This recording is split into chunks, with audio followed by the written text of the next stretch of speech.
Tangisan dan teriakan meminta keadilan pecah saat Pengadilan Negeri Jakarta Timur mengeksekusi rumah di Penggilingan. Itu rumah orang. Saling dorong antara warga dan petugas eksekutor tak bisa dihindari hingga berubah menjadi keributan.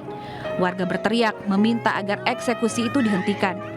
Mereka menyebut rumah yang dieksekusi salah sasaran karena tidak sesuai dengan putusan pengadilan.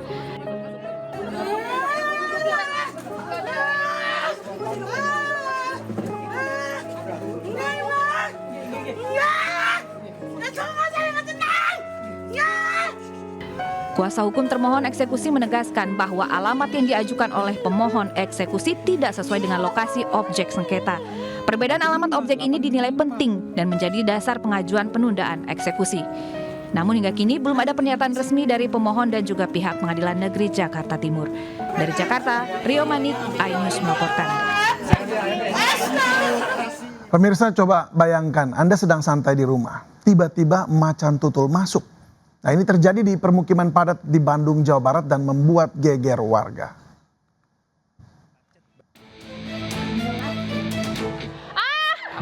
Seorang warga terkejut saat seekor macan tutul masuk ke permukiman warga di Desa Maruyung, Pacet, Bandung. Seorang warga terkejut saat seekor macan tutul masuk ke permukiman warga di Desa Maruyung, Pacet, Bandung. Macan tutul masuk lingkungan permukiman padat. Warga beramai-ramai menangkap hewan ini meski dua warga sempat diterkam dan terluka di tangan serta pundak. Hewan langka ini diduga berasal dari pegunungan Rakutak, tertangkap warga menggunakan peralatan seadanya. Terbentur alat dan ruangan yang tempat ini susah, jadi perlu ada alat untuk memotong besi. Akhirnya eksekusi selama 2 jam, diikat langsung potong besinya dan 2 jaring. Macan tutul dibawa ke pusat rehabilitasi satwa di kawasan Cikembulan dan dilakukan pemeriksaan sebelum nantinya akan dilepas liarkan kembali ke habitatnya. Dari Bandung, Jawa Barat, Yuan Pangestu, iNews melaporkan. Ya pemirsa, janji komika Panji Pragiwaksono untuk tidak menghindar dari panggilan polisi benar-benar terrealisasi. Dan pagi tadi, komika tayangan Mensrea itu memenuhi pemanggilan pemeriksaan di Polda Metro Jaya. Komika Panji Pragiwaksono tiba di Polda Metro Jaya didampingi kuasa hukumnya Haris Azhar sekitar pukul 10 pagi tadi. Dan kedatangan Panji di Direktorat Kriminal Umum untuk memberi klarifikasi soal tayangan Mensrea. Tidak banyak berkomentar, Panji hanya menyatakan akan menjalani seluruh pemeriksaan dan menjawab seluruh pertanyaan. Sebelumnya Panji dilaporkan sejumlah pihak atas dugaan penghasutan hingga penistaan agama. Pemeriksaan Panji diperkirakan berlangsung hingga sore nanti. Panji dilaporkan 5 pihak terkait tayangan Mensrea, diantaranya Angkatan Muda NU, Aliansi Pemuda Muhammadiyah, juga sejumlah organisasi lainnya. Polda Metro Jaya telah memeriksa puluhan saksi dalam perkara tersebut. Sebelumnya komika Panji juga telah mendatangi kantor MUI untuk bersilaturahmi dan berdialog mengenai tayangan Mensrea. Panji yakin karyanya dalam stand up Mensrea bertujuan hanya untuk hiburan.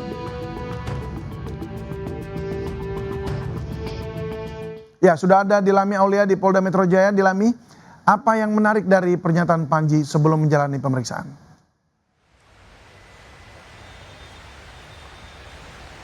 Ya, selamat siang David dan juga pemirsa. Betul sekali, tadi Panji sudah tiba di Polda Metro Jaya kiranya pukul 10 didampingi oleh kuasa hukumnya Haris Azhar. Tadi Panji juga sempat mengungkapkan bahwa ia akan sepenuhnya akan kolaboratif begitu ya, dan juga akan mengungkapkan segalanya mulai dari rangkaian acara, kemudian materi stand up yang menjadi kontroversi dari stand up komedi Mensrea-nya di 2025 lalu.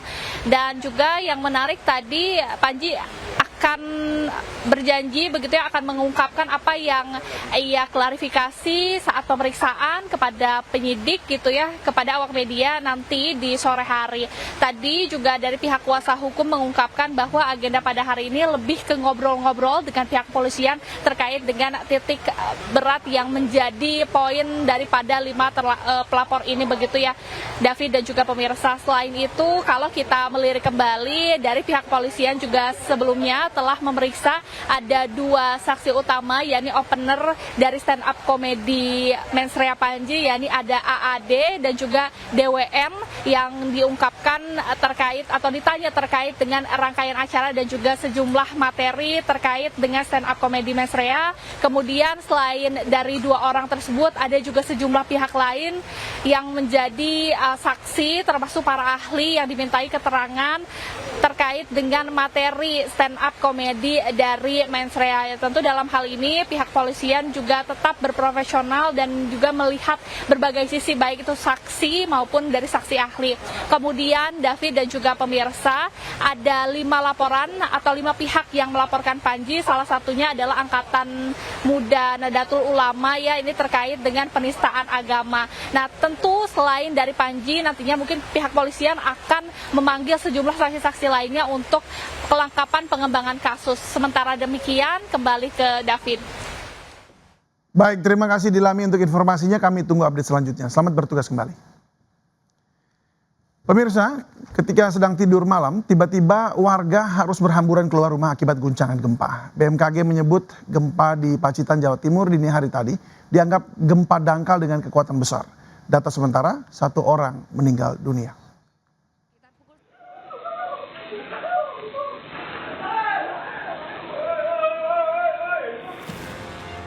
Keheningan Jumat dini hari di Pacitan, Jawa Timur seketika berubah menjadi jeritan panik warga. Sekitar pukul 1:06 dini hari, gempa berkekuatan magnitudo 6,4 mengguncang wilayah itu hingga membuat warga berhamburan keluar rumah.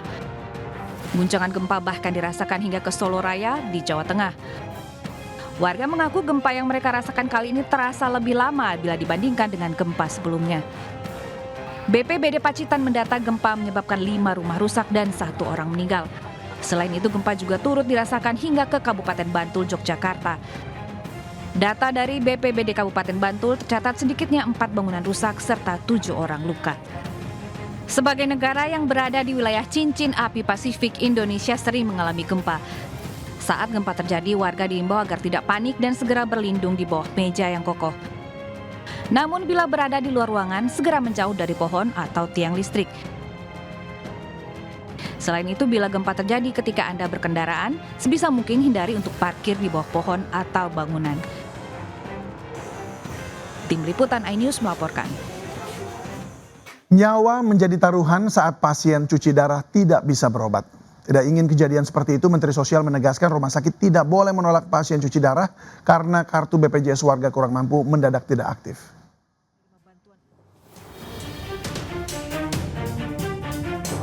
Pasien cuci darah dan pasien yang harus menjalani operasi menjadi 2 kategori paling terdampak dari penonaktifan kartu BPJS penerima bantuan iuran atau PBI. Bagi pasien gagal ginjal, cuci darah wajib dilakukan untuk menunjang keselamatan jiwa mereka. Begitu pula bagi pasien yang harus melakukan operasi darurat, jika terlambat nyawa jadi taruhan. Namun ironisnya, kartu BPJS bagi warga kurang mampu tiba-tiba nonaktif tanpa pemberitahuan. Saya agak kaget karena kan saya memang membutuhkan ya Pak ya kondisi ekonomi lah, saya nggak bisa ini ya, kalau untuk bayar ini nggak bisa. Kalau tidak ada kis, kayak kita kalau sekali berobat aja ke rumah sakit kan memerlukan biaya yang itu buat saya terlalu berat. Komunitas pasien cuci darah Indonesia banjir keluhan sejak 2 Februari lalu. Ada sekitar 100 pasien tidak bisa berobat gratis dengan kartu BPJS mereka. BPJS Kesehatan menjelaskan penonaktifan sebagian kartu BPJS warga kurang mampu merupakan imbas pemutakhiran data di Kementerian Sosial. Tujuannya agar penerima bantuan iuran BPJS lebih tepat sasaran. Menteri Sosial Syaifullah Yusuf menegaskan layanan kesehatan harus mengutamakan perawatan pasien daripada urusan administrasi. Rumah sakit tidak boleh menolak pasien, terlebih pasien cuci darah. Sementara itu, Menteri Kesehatan Budi Gunadi Sadikin menyatakan akan berdiskusi dengan Kemensos dan BPJS terkait teknis reaktivasi kartu BPJS pasien penyakit kronis. Ada alternatifnya sedang dibicarakan antara Kementerian Sosial dengan BPJS. Cuma saya tidak paham teknisnya seperti apa ya, tapi saya sudah terinformasi sudah ada diskusi antara BPJS dan Kementerian Sosial. Bisa nanti ditanyakan ke BPJS. Tim Liputan iNews melaporkan.